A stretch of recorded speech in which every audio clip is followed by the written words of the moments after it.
Hi നമസ്കാരം. എല്ലാവരും സുഖമായിട്ടും സുരക്ഷിതരായിട്ടും ഇരിക്കാമെന്ന് വിചാരിക്കുന്നു. ഞാൻ ഇന്ന് കപ്പ ബിരിയാണിയുടെ റെസിപ്പിയും പിന്നെ ഇവിടെ ഫോൾ ടൈമാണ് അപ്പോൾ ഇലകളൊക്കെ ഇങ്ങനെ മഞ്ഞച്ച് പൊഴിയാൻ തുടങ്ങിയിട്ടുണ്ട്. അതിൻ്റെ കുറച്ച് വീഡിയോസുകളും കൂടിയിട്ടായിട്ടാണ് ഞാനിന്ന് വന്നിരിക്കുന്നത്. അപ്പോൾ നമുക്ക് കപ്പ ബിരിയാണി എങ്ങനെയാണ് ഉണ്ടാക്കുന്നത് നോക്കാം. കപ്പ ബിരിയാണി ഉണ്ടാക്കാൻ വേണ്ടിയിട്ട് 1 കിലോ ബീഫ് ഞാൻ നുറുക്കിയൊക്കെ കഴുകി ക്ലീനാക്കി വെച്ചിട്ടുണ്ട്. നന്നായിട്ട് ചെറുതായിട്ടില്ല, കുറച്ച് വലിപ്പത്തിലാണ് നുറുക്കിയെടുത്തിരിക്കുന്നത്. ഇതിലേക്ക് ഒരു 5-6 വെളുത്തുള്ളിയും ഒരു 2 കഷ്ണം ഇഞ്ചി എടുത്തിട്ട് ചതച്ചിട്ട് നമുക്ക് ബീഫ് വേവിക്കാൻ വേണ്ടിയിട്ടാണ് ഇത്. അപ്പോൾ ആദ്യം നമുക്ക് കുക്കറിലേക്ക് ബീഫ് ഇട്ട് കൊടുക്കാം. അതിനുശേഷം കുറച്ച് ഉപ്പിടുക, ഒരു 1/2 ടീസ്പൂൺ മഞ്ഞൾപ്പൊടി, 1/2 ടീസ്പൂൺ തന്നെ മുളക് പൊടി, 1/2 ടീസ്പൂൺ തന്നെ മല്ലിപ്പൊടി, ഒരു 1/4 ടീസ്പൂൺ മസാലപ്പൊടിയും 1/4 ടീസ്പൂൺ തന്നെ കുരുമുളക് പൊടിയും, ഇഞ്ചിയും വെളുത്തുള്ളിയും ഇട്ട് കൊടുക്കുക. നന്നായിട്ട് തിരുമ്പി കൊടുക്കുക. എന്നിട്ട് കുക്കർ അടച്ചിട്ട് 2 വിസിലടിക്കുമ്പോഴേക്ക് ഈ ബീഫ് വേവും. അപ്പോൾ അത് വേവിച്ചെടുക്കാം. അപ്പോൾ കൊള്ളിയാണെന്ന് വെച്ചാൽ, ഞങ്ങളുടെ നാട്ടിൽ കൊള്ളി എന്നാണ് പറയുക കേട്ടോ. കൊള്ളിയാണെന്ന് വെച്ചാൽ ഇങ്ങനെ ചെറുതാക്കി തോലൊക്കെ കളഞ്ഞ് അരിഞ്ഞ് വെച്ചിട്ടുണ്ട്. വലിയ കുഴപ്പമില്ല, ചെറിയ നീല കളറൊക്കെ ഉണ്ട്, എന്നാലും കുഴപ്പമില്ല. മോളാണെങ്കിൽ എല്ലാത്തിനും എൻ്റെ കൂടെ നിന്ന് ഹെൽപ്പ് ചെയ്യുന്നുണ്ട്. അവിടെ ഒരു സബോള അരിഞ്ഞെടുക്കുന്നുണ്ട്. സബോള എല്ലാം അരിഞ്ഞെടുത്തിട്ടുണ്ട്. അപ്പോൾ നമ്മൾ ഒരു പാത്രത്തിൽ വെള്ളം വെച്ച് കൊടുത്തിട്ടുണ്ട്. അതൊന്ന് തിളയ്ക്കാറായപ്പോൾ അതിലേക്ക് നമ്മൾ കപ്പ ഇട്ട് കൊടുക്കുക. എന്നിട്ടൊന്ന് ഇളക്കി കൊടുക്കുക. ഉപ്പും മഞ്ഞളൊക്കെ പിന്നെ ഇട്ട് കൊടുക്കാം. ഇത് കപ്പയുടെ കട്ട് പോകാൻ വേണ്ടിയിട്ട് ഒന്ന് തിളച്ച് കഴിഞ്ഞാൽ നമ്മൾ ഈ വെള്ളം കളഞ്ഞിട്ട് വേറെ വെള്ളത്തിൽ ഒന്നും കൂടി വേവിക്കും. അപ്പോൾ മഞ്ഞൾപ്പൊടിയൊക്കെ ഇട്ട് കൊടുക്കും.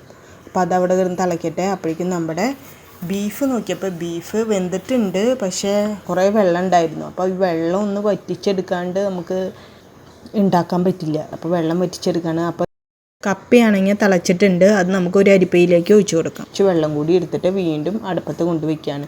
അതൊന്ന് ചൂടായി വന്നപ്പോൾ ഞാൻ അതിലേക്ക് കപ്പ ഇട്ട് കൊടുത്തിട്ടുണ്ട്. അതിലേക്ക് എന്നിട്ട് കുറച്ച് മഞ്ഞൾപ്പൊടിയും കുറച്ച് ഉപ്പും കൂടി ഇട്ട് കൊടുത്തിട്ട് ഇളക്കി കൊടുക്കുക.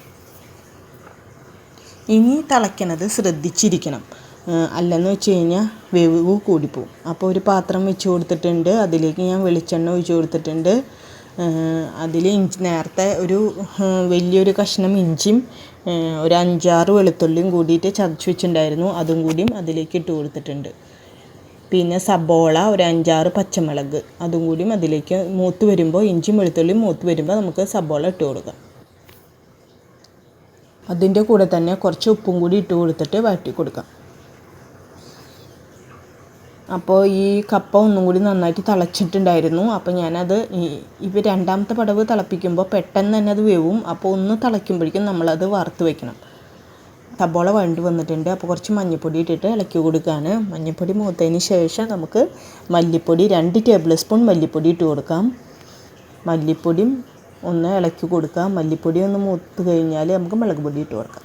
അപ്പോൾ മല്ലിപ്പൊടി മൂത്തിട്ടുണ്ട്. അപ്പോൾ മുളക് പൊടി 1 ടീസ്പൂൺ എരിവുള്ള മുളക് പൊടി ആട്ടോ അതുകൊണ്ട് അത് ഇട്ട് കൊടുത്തിട്ടുണ്ട്. പിന്നെ ഒരു 1.5 ടീസ്പൂൺ കാശ്മീരി മുളക് പൊടിയും ഇട്ട് കൊടുത്തിട്ടുണ്ട്. ഇത് നന്നായിട്ട് മൂപ്പിച്ചെടുക്കാം. നന്നായിട്ട് മൂത്ത് വന്നപ്പോൾ നമ്മുടെ ബീഫ് കുറച്ച് വെള്ളമുണ്ട്, എന്നാലും കുറേ വെള്ളമൊക്കെ വറ്റിയിട്ടുണ്ട്. അത് ഞാൻ ഇതിലേക്ക് മസാലയിലേക്ക് ഇട്ട് കൊടുത്ത് നന്നായിട്ട് ഇളക്കി കൊടുക്കുക.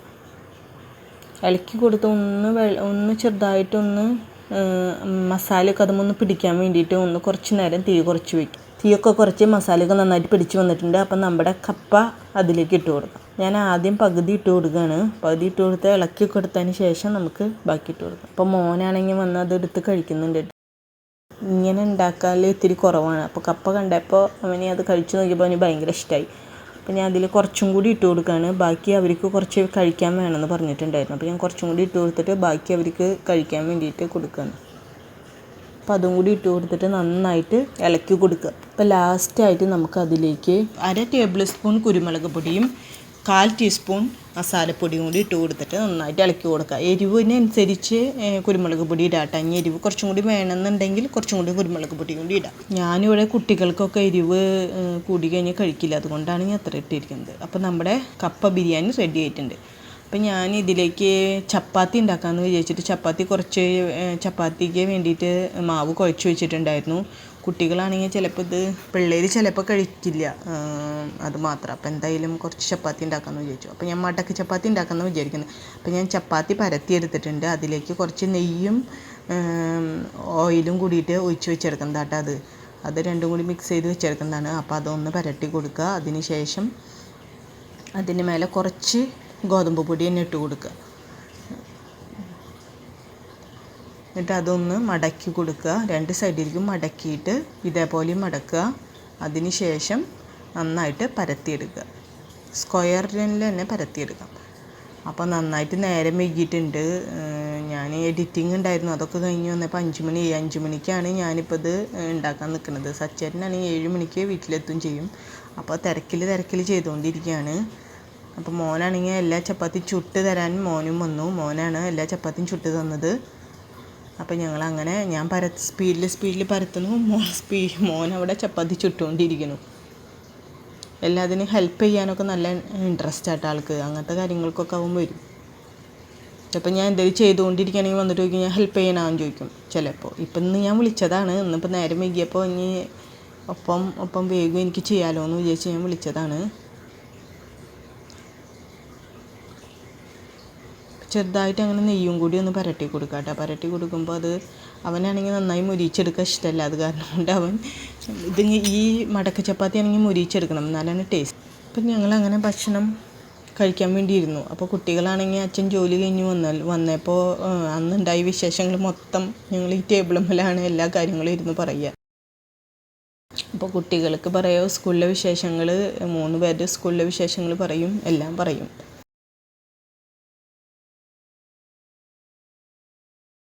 ആദ്യം തന്നെ സ്കൂളിലെ വിശേഷങ്ങൾ, പിന്നെ വീട്ടിലുണ്ടായ വിശേഷങ്ങൾ, ഇവർ തമ്മിൽ എന്തെങ്കിലും തല്ലൂട്ടങ്ങളും കാര്യങ്ങളൊക്കെ ഉണ്ടാവാറുണ്ട്. അങ്ങനത്തെ വിശേഷങ്ങളൊക്കെ പറഞ്ഞുകൊണ്ടിരിക്കുകയാണ്. അപ്പോൾ മോൾക്കാണെങ്കിൽ ചപ്പാത്തി ഞാൻ ഈ മടക്ക് ചപ്പാത്തി ഉണ്ടാക്കിയല്ലോ, അതിൽ മധുരം ഇട്ടിട്ട് ഞാൻ ഉണ്ടാക്കിയിട്ടുണ്ടായിരുന്നു. അപ്പോൾ അതിൽ അവൾക്ക് പാൽ ഒഴിച്ചിട്ട് മതി എന്ന് പറഞ്ഞിട്ട് അവൾ പാൽ ഒഴിച്ചിട്ട് കഴിച്ചുകൊണ്ടിരിക്കുകയാണ്. ഈ ചാനൽ ഇഷ്ടപ്പെട്ടു കഴിഞ്ഞാൽ സബ്സ്ക്രൈബ് ചെയ്യണം, ഷെയർ ചെയ്യണം, ലൈക്ക് ചെയ്യണം. എന്നിട്ട് അവിടുത്തെ തൊട്ടപ്പുറത്ത് ഒരു ബെല്ലൈക്കൻ അത് ക്ലിക്ക് ചെയ്ത് കഴിഞ്ഞാൽ നിങ്ങൾക്ക് ഞങ്ങളുടെ നോട്ടിഫിക്കേഷൻ കാണും. അതിൻ്റെ മീനിങ് എന്ന് പറഞ്ഞാൽ ഞങ്ങൾ ഇടുന്ന എല്ലാ വീഡിയോസും നിങ്ങൾക്ക് കാണാൻ പറ്റും. ബൈ. പാട്ട് കണ്ണാന്തുമ്പി ഇഷ്ടമുള്ള പാട്ട് പാടുന്ന കുട്ടിയെ മോന് ഇഷ്ടപ്പെട്ട പാട്ട്. I never find her, I live, I know Sandra, now I like my daddy and mommy and my sister. അപ്പോൾ ഇതൊരു വേറൊരു ദിവസത്തെ ഒരു വീഡിയോ ആണ് കേട്ടോ. അപ്പം ഞങ്ങളുടെ ഇവിടെ ഫോൾ ടൈമാണ്, ഇപ്പോൾ ഇല പൊഴിയണ ടൈമാണ്. അപ്പോൾ അതിങ്ങനെ നന്നായിട്ട് പഴുത്ത് കഴിഞ്ഞതിന് ശേഷമാണ് ഇലയൊക്കെ പൊഴിയുക. അപ്പോൾ ആ ഭാഗങ്ങളാണിത്. ഞങ്ങളൊന്ന് പുറത്ത് പോയപ്പോൾ ഞാൻ വെറുതെ വീഡിയോ പിടിച്ചതാണ്. ഇതൊക്കെ നന്നായിട്ട് ഭംഗിയുണ്ടാവും കേട്ടോ. അതെല്ലാം കൊഴിഞ്ഞു പോയി. ഈ മരത്തിൻ്റെ ഈ ഇലകളെല്ലാം കൊഴിഞ്ഞു പോയ കാരണമാണ് നമുക്ക് മനസ്സിലാവാത്തത്. നല്ല ഭംഗിയാണ് ഇത് കാണാനൊക്കെ. അപ്പോൾ ഞങ്ങൾ ഈ ഭാഗത്ത് നല്ല ഭംഗിയിൽ കാണാറുണ്ട്. അപ്പോൾ ആ ഭാഗം ഒന്ന് വീഡിയോ പിടിക്കാമെന്ന് വിചാരിച്ച് വന്നത്, അപ്പോഴാണ് എല്ലാം കൊഴിഞ്ഞു പോയായിരുന്നു. അപ്പോൾ ചില ഭാഗങ്ങളൊക്കെ കിട്ടിയിട്ടുണ്ട്, ആ ഭാഗങ്ങളൊക്കെ എടുത്തിട്ടുണ്ട്.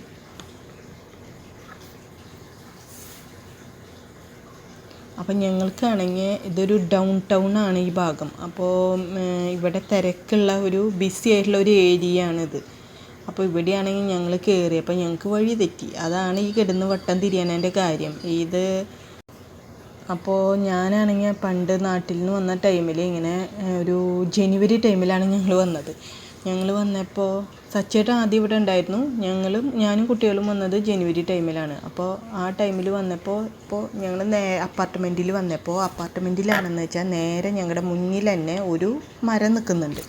അപ്പോൾ ആ മരം ആണെങ്കിൽ കൊമ്പും ചില്ലകളും മാത്രമായിട്ട് നിൽക്കുന്നുണ്ട്. എനിക്കറിയില്ലല്ലോ ഇവിടെ എങ്ങനെയാണ് എന്നൊന്നും എനിക്കറിയില്ല. ഇല ഈ ടൈമിൽ നല്ല ഭംഗിയാണെന്ന് അറിയാം. ഇല പൊഴിഞ്ഞു പോയി ഇങ്ങനെ മരം മാത്രം നിൽക്കുന്നൊന്നും എനിക്കറിയില്ല. എനിക്കിപ്പോൾ ഞാൻ സച്ചേട്ടനോട് പറഞ്ഞു, സച്ചേട്ടാ നോക്കിയേ ഈ മരത്തിൻ്റെ ഇതൊക്കെ ആകതായിട്ട് നിൽക്കാല്ലേ, അതെന്താ ഇപ്പോൾ ഇങ്ങനെ നിൽക്കണത് എന്നൊക്കെ ഞാൻ അങ്ങനെ ചോദിക്കാട്ടാ.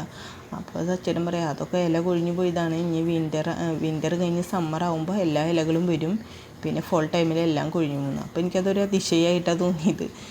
ഇങ്ങനെയൊക്കെ നമ്മുടെ നാട്ടിലെ ഇല പൊഴിയും, എല്ലാ ഇലകളും കൊഴിഞ്ഞു പോയിട്ട് ചില്ലകൾ മാത്രമായിട്ട് നിൽക്കാറില്ലല്ലോ.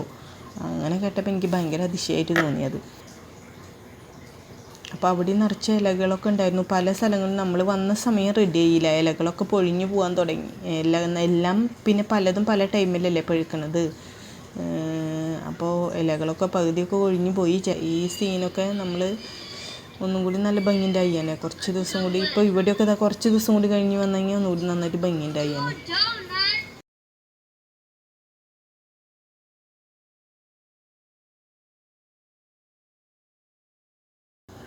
അപ്പം ഞങ്ങൾ അങ്ങനെ വഴി തെറ്റിയെന്നൊക്കെ പറഞ്ഞല്ലോ. വഴിയൊക്കെ തെറ്റി ഞങ്ങൾ ശരിയായിട്ടുള്ള വഴിക്കാണ് ഇപ്പോൾ വന്നിരിക്കുന്നത്.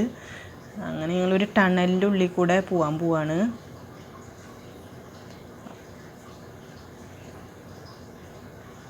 ഒക്കെ ഡൗൺ ടൗൺ ഏരിയ. ഈ ഭാഗത്തേക്കൊന്നും ഞാൻ വന്നിട്ടില്ല. ഈ ടണലിൻ്റെ അടിയിൽ കൂടെയൊക്കെ ഞാൻ ആദ്യമായിട്ടാണ് പോണത്. ഞാൻ ഈ ഭാഗത്തൊന്നും വന്നിട്ടില്ല ഞങ്ങൾ. അവിടെ ഇതൊരു ടണലാണ്. ടണലിൻ്റെ അടിയിൽ കൂടെ ഞങ്ങൾ പോയിക്കൊണ്ടിരിക്കുകയാണ്.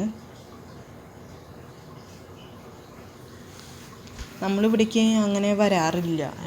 നല്ല ബിസി ആയിട്ടുള്ള ഏരിയ അല്ലേ. വല്ല ഡോക്ടറുടെ വല്ല അപ്പോയിൻമെൻറ്റ് അങ്ങനെ എന്തെങ്കിലും അത്യാവശ്യം കുട്ടികളുടെ പാസ്പോർട്ടിൻ്റെ ആവശ്യങ്ങൾക്ക് അങ്ങനെ ആവശ്യങ്ങൾക്കൊക്കെ വരാറുള്ളൂ. നല്ല ബിസിയാണ് ഇവിടെ, എപ്പോഴും ഭയങ്കര ബിസിയാണ്.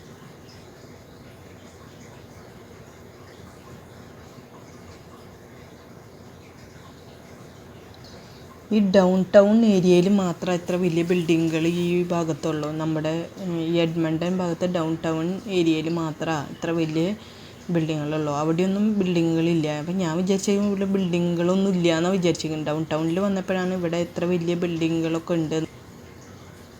നല്ല ഭംഗി ഇവിടെ കാണാൻ, എല്ലാ ബിൽഡിങ്ങുകളും എല്ലാ കാര്യങ്ങളും കാണാൻ നല്ല ഭംഗി ഇവിടെ. കേട്ടോ ഇവിടെ 1 വേ ഒക്കെയാണ്. അപ്പോൾ നമ്മൾക്ക് വഴി തെറ്റിക്കഴിഞ്ഞാൽ പിന്നെ ആ വഴി കൂടെ അങ്ങോട്ട് പോവഞ്ഞാൽ നിവർത്തിയുള്ളൂ, വേറെ വഴികളൊന്നുമില്ല. പിന്നെ നമ്മൾ വേറെ വഴി കൂടെ തിരിഞ്ഞൊക്കെ വരണം. നമുക്ക് അങ്ങോട്ട് തിരിഞ്ഞാൽ ഇതിനെ കിടക്കാമെന്നൊന്നും പറയാൻ പറ്റില്ല. 1 വേ ആണെങ്കിൽ 1 വേ തന്നെ. ഇങ്ങോട്ട് നമ്മൾ റൈറ്റിലേക്കോ ലെഫ്റ്റിലേക്കോ ഇപ്പോൾ പോണ വഴിക്ക് ഇപ്പോൾ റൈറ്റിലേക്ക് തിരിയണമെന്ന് വെച്ചാൽ ഇപ്പോൾ തിരിഞ്ഞില്ലെങ്കിൽ പിന്നെ ഇനി അവിടെയൊക്കെ പിന്നെ വേറെ വഴിയൊക്കെ നോക്കി പിടിച്ചിട്ട് വേണം പിന്നെ റൈറ്റിലേക്ക് വരണമെന്നുണ്ടെങ്കിൽ. അപ്പോൾ അങ്ങനെ ഒരു ബുദ്ധിമുട്ടുണ്ട് ഈ ഡൗൺ ടൗണിൽ വന്നു കഴിഞ്ഞാൽ. അങ്ങനെ ഒരു ബുദ്ധിമുട്ടുണ്ട്.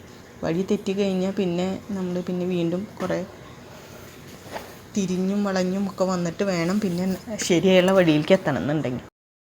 എൻ്റെ ഈ വീഡിയോ ഇഷ്ടപ്പെടുകയെന്നുണ്ടെങ്കിൽ ഷെയർ ചെയ്യാനും ലൈക്ക് ചെയ്യാനും മറക്കരുത്. സബ്സ്ക്രൈബ് ചെയ്യാതെ കാണുന്നവരുണ്ടെങ്കിൽ സബ്സ്ക്രൈബ് ചെയ്തതിന് ശേഷം അതിൻ്റെ തൊട്ടപ്പുറത്ത് ഇറങ്ങുന്ന ബെല്ലൈക്കണും കൂടി ക്ലിക്ക് ചെയ്തോളൂ. എന്നാലേ നിങ്ങൾക്ക് പുതിയ വീഡിയോസിൻ്റെ നോട്ടിഫിക്കേഷൻ വരുള്ളൂ. Thank you.